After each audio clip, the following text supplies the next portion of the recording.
Hi everyone, I am Alexander Lim, and welcome to AuthorStory, where we highlight in every episode a different book of interest.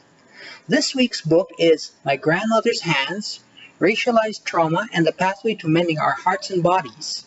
The author is this episode's guest, Resmaa Menakem, and for those of you following along who are interested, you can go over now to the Amazon link in the description below the video and check out or get a copy of this book. So Resmaa, welcome to AuthorStory. Thank you so much, brother. It's good to be with you. Yeah, it's good to hear you. It's good to hear you. So, Yes. Resmaa, for starters, can you please tell us a little bit about yourself? What's your author story? Absolutely. So I was born and raised in Milwaukee, Wisconsin, and actually lived in a pretty diverse neighborhood, black, white, poor white, Puerto Rican. Then about my seventh, just going from sixth grade to seventh grade, I started getting bused from where it was a lot of people that either looked like me or were similar to me, all the way across town to South Milwaukee, Right. and started to at one of the first times come face to face with the differences of race, and first time starting to become face to face with violence and people that didn't want us there and stuff like that. And so I did that. Then because I was a music type of person, ended up going to another school over on the south side, because at that time they were trying to integrate so a lot of the south side schools that had predominantly been mostly white. And did that, then ended up going to college, to a mostly white college, Okay. and then Right. and then moving up to Minneapolis, which I never really thought about that kind of trajectory. But then ended up coming up here and getting involved with a lot of social justice stuff. And me and my good friend Keith Ellison, Congressman Keith Ellison, now started doing a lot of work with regard to justice and police brutality and gangs and all that different type of stuff. And started getting more. I graduated from the University of La Crosse, came up here, started doing that, and then got my master's up here in social work. So I'm a clinical social worker. And then decided it would be. I was a behavioral health director for a domestic violence treatment organization, and a clinical director for a chemical dependency organization, and then decided at that point that it would be a good idea for me to go to Afghanistan and do some trauma, do some trauma work with military contractors, many of whom most are civilians who don't necessarily have a military background, but are in a war zone. Right. And so a lot of they needed to have somebody over there that actually knew what trauma was and knew how to help people get through it, especially with some of my history working with the military, as well as working with violence and trauma earlier in my career. So that's kind of it in a nutshell. And then that brings me up to writing My Grandmother's Hands. I did 2 books before that: Rock the Boat, which was about conflict and relationships, and then my other book was 101 Tips for Emerging Justice Leaders, and then now this book, which really is an ode to my grandmother and the resilience that she had and what she passed down to me. So. Okay. All right. Cool. So, what made you decide to write this book, Resmaa? Was there like, an aha moment you realized I should write this, or it's more like a realization? It was kind of like an aha moment. It happened. Honestly, a lot of it happened, brother, once I got back Afghanistan because of, and I think it all comes, you know how things can happen when you're younger, like you're a kid, and you kind of just don't know what to do with it and you put it away. And then all of a sudden you're 30, 40 years old, and that, along with other things, kind of galvanize and come together, and you go, wow, okay, that's a connection, right? Right. And that's kind of what happened to me, is like going over, there was a experience that I had with my grandmother when I was very young, and my grandmother was not an especially big woman, but she had these kind of thick, big catcher mitt hands, right? Right. And so what happened was my grandmother used to lay on the couch, and then what she would do is she would lay her legs across my thighs, right? And then she would watch TV. Okay. And her hand would be on her thigh. And what me and my brothers used to do from time to time is we would rub her hands, because she would always like shake her hands and be like, oh man, like that. And so we would just rub them while she was watching TV. And and at one point I was comparing her hands to my hands, and she had these big, and my grandfather had the same ones, right? These big thick hands. There was like pads on the inside, right where the fingers meet the hand, and then pads on the thumb, and then pads on the back of her hands, right? Right. And I was rubbing them, and I was looking at them, and I was looking at her hands and my hands. My hands are pretty thin, and just kind of half jokingly, I said, "Grandma, why your hands so fat?" Like that. All right. And she, without missing a beat, she just goes, "Boy, that's from picking cotton." Okay. And I was like, wow, right? This, it just kind of stunned me. And I was like, and she looked at me, she must have felt the pause. She looked at me and she goes, "Boy, you ever seen a cotton plant?" And I'm like, "No, I never seen a cotton plant, Grandma." She said, "It's got these burrs in it, right? These burrs that." And she said, and my father was a sharecropper, and so we all had to pitch in and pick that cotton. And she said, I started picking cotton when I was 4 years old. I was like, okay. She said, yeah, when you reach your hand in, it scrapes up your hand and makes your hands bleed. And so, and it calluses all. And she said, until your hands get thicker, your hands bleed when you reach in. And I'm sitting there, and she said, "You see my feet?" And I'm like, "Your feet?" And she said, "Yeah, look at my feet." And I looked down at her feet. My grandmother had these thick bands around the bottom of her feet. And she said, "Yeah, that's from picking cotton too." And I'm thinking, "You pick cotton with your feet?" And I'm like, All right. and I'm just, I'm young, so I don't put that together. And she goes, "Yeah." She said, "We didn't have shoes, so the thorns and stuff that would break off from the cotton plant would cut my feet up." And I was just like, wow. And so I just put that away. I didn't, I go, "Oh, okay." And I put that away, man, for 30 years, right? Right. Just didn't know what to do with that. And then I went over to Afghanistan, and my job was to process bases. I processed bases for 53 military bases in southern Afghanistan. And so whenever we would get hit, or whenever somebody would be talking about suicide or commit suicide, or my job was to fly to go to those bases and see where people needed assistance, but also to determine whether or not they needed to come home, right? Whether they needed to leave because they couldn't, because the trauma was too much, right? And so I did that for 2 years, brother, and I will tell you, I didn't realize the level.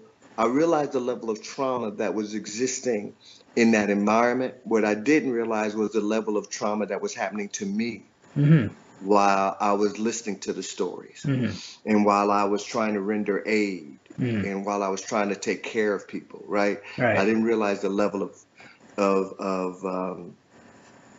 trauma that I was experiencing myself. And so what ended up happening was I did those 2 years, and I came home, and really struggled, brother, for the first year and a half, Wow. just even being here, because I was, I kept wanting to go back, because that's one of the things about trauma, is that trauma is a protective measure. It's not a defective measure, and it's not about being defective. It's about protection, Right. and it's designed to protect you from real or perceived to be real overwhelm. Right. And so through the course of that year, I did everything that I watched people do who had experienced trauma. I isolated, I pushed people back, Right. I wouldn't let anybody in. Right. I dealt with my own kind of suicidal ideation. And so through the fog of that, brother, one of the things that happened is my grandmother kept kind of showing up. Showed up. She hadn't passed yet, but she would show up and call in, or she would show up, and she would show up over there a lot. Right. And when I finally was able to kind of have some friends help me through some of that stuff, and another galvanizing point to that was the killing of Tamir Rice. During that jacked me, and so a little while after that, my agent had been talking to him about some stuff, and we were talking, and all of a sudden, all of that came together. The destruction of the black body, white body supremacy, trauma. How this stuff lives and happens to the body. It is not, that trauma is not an intellectual exercise, right? It is about what happens to the body.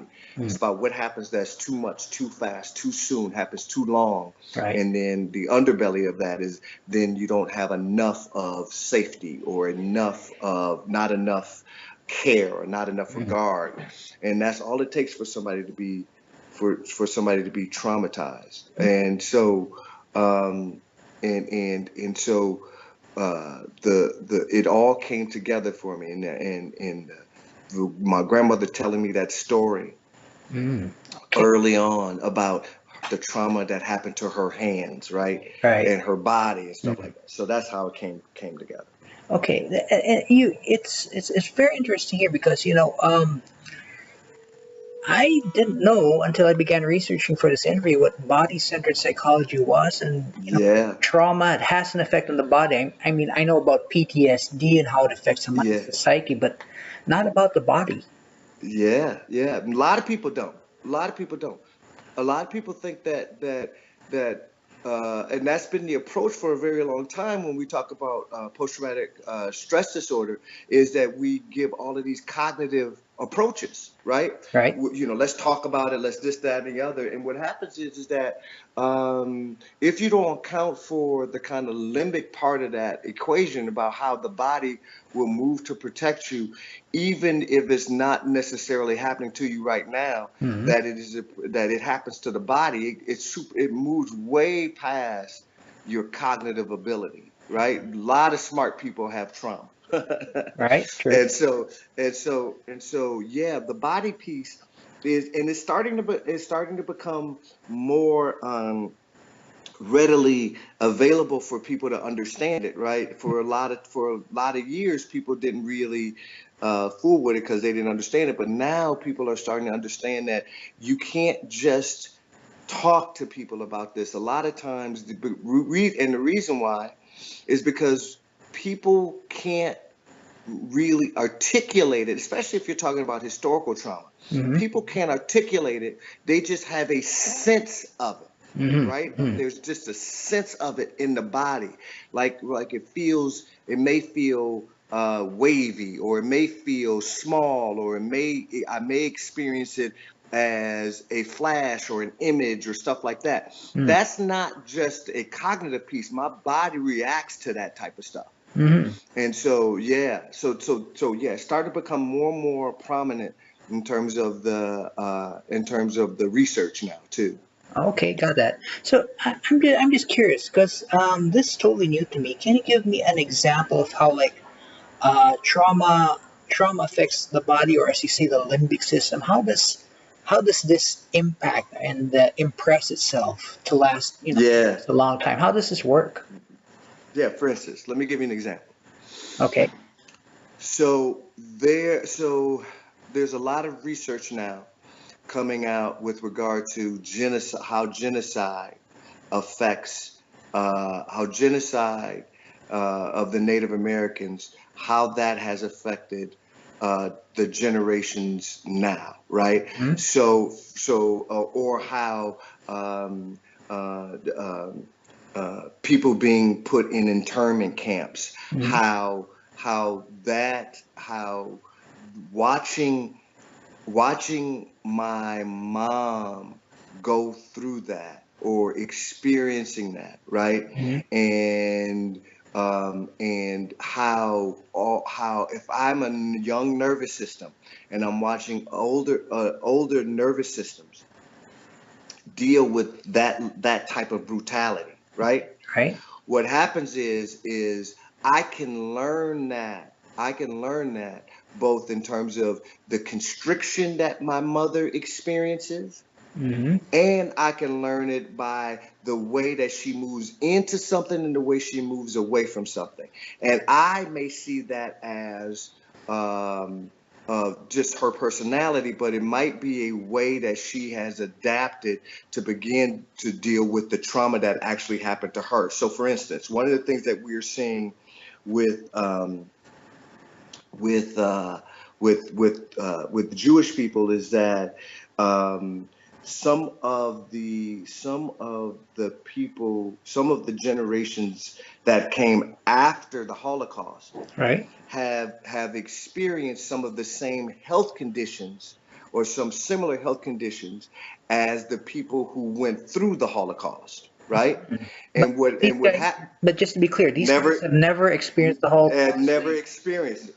Never Okay. experienced it. Okay. But the way that it works is that it can happen in a number of different ways. One way is through epigenetics. And epigenetics is this idea that the environment affects the gene expression of what gets turned on and what gets turned off that aids in survival, Okay. right? So for instance, if if if if uh, if being silent aids in survival, I don't what might get turned on the gene expression in my sperm or in my wife's egg may be to say the world is a dangerous place and people who are forward or out there or speaking up get murdered.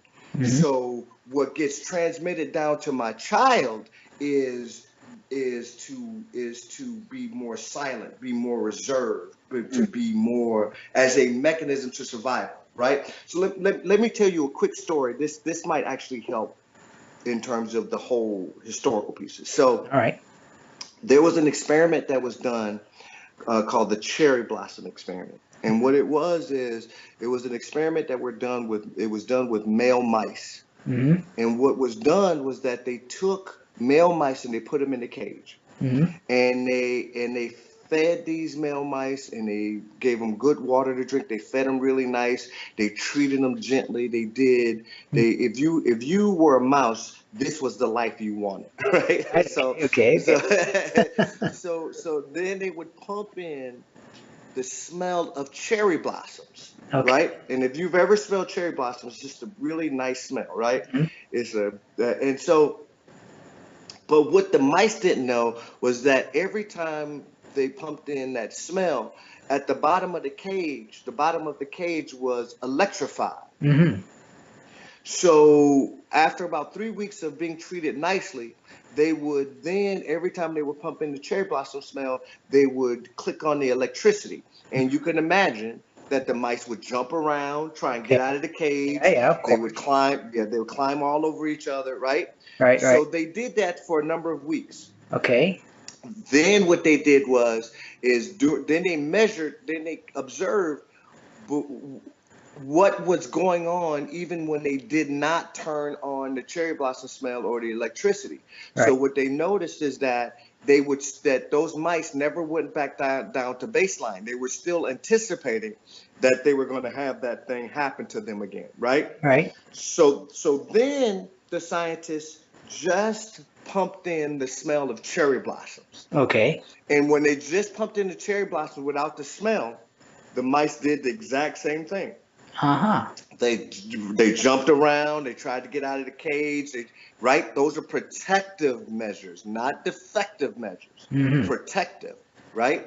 Right. So then they took those same male mice and they put them in a cage with female mice Mm-hmm. that had never had that experience, right? Mm-hmm. Okay. And when they put them in the cage together, they let them breed. Right. And just before the female mice had the babies, Mm-hmm. they removed those mice. Mm-hmm. They removed the male mice, right? Okay. So the baby mice never came into contact with the with their fathers. They never came into contact with their fathers. Right. And once the baby mice got to a certain age, Mm-hmm. the scientists then pumped in the smell of cherry blossoms Mm-hmm. into the cage. Mm-hmm. And what do you imagine happened when they pumped in the Well, smell? well, if we're talking, as you mentioned, epigenetics, they should jump up. That's right. That's exactly what they did. They Okay. jumped up. They jumped up. They tried to get out of the cage. They activated, right? Right. And what happens is that through that, so if you were to talk, let's say those mice, that generation of mice had a voice, and you interviewed those mice, and Right. you said, why are you jumping around? Everybody loves the smell of cherry blossom. Why are you jumping around? That mouse is going to say, I don't know, I just don't like it, and don't do it again. Mm. Just, I want to stay with, that makes me nervous. Well, why does it make you nervous? I don't know why it makes me nervous. It's just right? You see what I mean? It's what I call the non-conscious. It's so far in the background and so decontextualized that it shows up in a behavior or in an image or in a sensation without an articulable way of to describe what is the thing that's making that happen, what's fueling that. Okay. And so the same thing, I believe, happens when we talk about historical trauma. That even though, and so if I've experienced the Holocaust, and I have these particular reactions to things, and these particular proclivities to things, and these particular protective responses to things, but I may be unable to articulate it. And because of the stress level of that, it impacts my pancreas and my liver and my heart and my breathing, and I don't have a way to describe why it's happening. I just know that the body is stressed, and it's been passed down both in terms of epigenetics and in terms of me being affected by the older nervous systems that also taught me. Okay. Okay. And through story, right? Right. So if I'm a young nervous system and my mom is telling me a story about an internment camp, that could affect the constriction or the resource that I experience or feel, or the safety that I experience or don't experience in my body. Okay. Okay. All right. Very interesting. Very interesting. So this is totally new stuff. I mean, you don't find this in regular psychology books or No, it's that. starting to come out.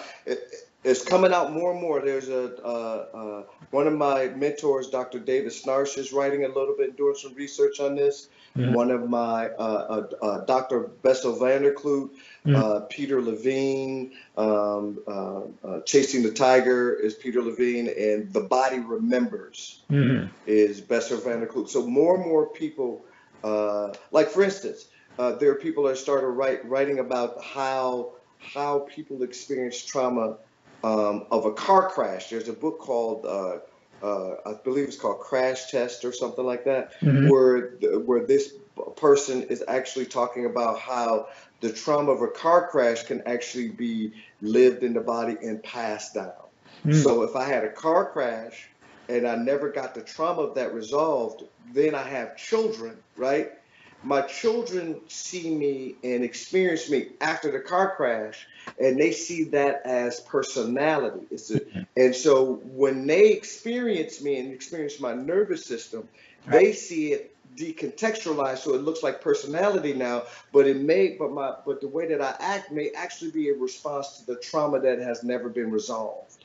You know, just thinking about this, this is huge implications, Yes. for like future generations, and even it makes things kind of explainable, like how present Yes. generations react to things. It's all Yes. trying to just protect yourself. Exactly right. All comes out of the notion and not defective. But what happens is that over time we internalize those protective measures as defective, right? So if I don't like something, or I move away from something, or I dissociate from something, right? I begin to internalize that as what's wrong with me, as opposed to what happened. Right. Okay, I got that. Yeah. Okay, so Resma, let's see you met up with someone who's never experienced, who's experiencing generational trauma. Yeah. Yeah. Knows nothing about it, but he's got this sense that maybe I haven't experienced this, but maybe it's something more than that. That's right. And you had only enough time to tell this person one thing about this situation that he's in. Right. What would be Right. that one thing you would tell that person? Mm. Brother, that's a good question. Uh, my mind is reeling because I always like to tell everybody everything. Right. So uh, uh, yeah, okay. Um, the one thing that I would say Hmm. is what you're experiencing is not defective. Mm-hmm. It's protective. Hmm. And and and and when you're ready, Mm-hmm. find somebody to help you move through it. Mm. Okay. Very, Yeah, very yeah, deep words of wisdom right there. I mean, yeah, makes sense. yeah, Makes sense. yeah. Because we all walk around, brother. We all walk around thinking something's wrong with us. Mm. And the act of somebody telling you, saying there's nothing wrong with you, something happened to you or your people, Mm-hmm. right? Something happened, and we have to look at what happened Right. and see if we can bring some healing into that, right? Right. There's something powerfully healing about that. Yeah. Definitely. So it's not like my God, there's something wrong with me. It's sort of like That's right. this just happened. It's This happened. part of the Something condition. happened. Right. And I need support, and I need to be able to tap in to communal resilience and communal resource when I can't tap into my own right now. Right. Right? Right. And so I'm not crazy when I feel like something is behind me, Mm. or I feel like something is going to happen, Mm. or I experience never really been able to let people feel me, Mm. right? I'm not defective. Mm. I'm not crazy. Right. Something happened, even if it happened in the history part, even if it happened in the intergenerational part, Right. even if it happened in the institutional part, or even if it happened to me personally, right? Right. It happened. Right. Okay. All right. Got that. Resma, sorry about this, but we're kind of a little bit out of time. Gee, we could talk some more because Me too, this is brother. a pretty Yeah. interesting subject. I mean, wow. All Yes. right, cool. Yes. Yes. Yeah, that's So, cool. yeah, so in closing, then, the book is My Grandmother's Hands, Racialized Trauma, The Pathway to Mending Our Hearts and Bodies. The authors are guest, Resmaa Menakem And you can find this book on Amazon as well as on this website, resmaa.com. That's resmaa.com. Yes. Resmaa, geez, like I said, I wish we could talk more, but, thank Yeah, you very brother. much for your time. Thank you very much for being an author story. It was very insightful having you here. Brother, thank you so much for your hospitality, brother. I appreciate you. You're welcome. You're welcome. Yep. All So, right. listeners, by all means, please feel free to go ahead and check out My Grandmother's Hands, which you can do so right now by going to the Amazon link in the description below the video. And if you'd like to follow our author interviews on YouTube, I invite you to subscribe to our channel. So catch you guys next time on the next episode of Author Story, where we'll highlight another interesting book and another inspiring author.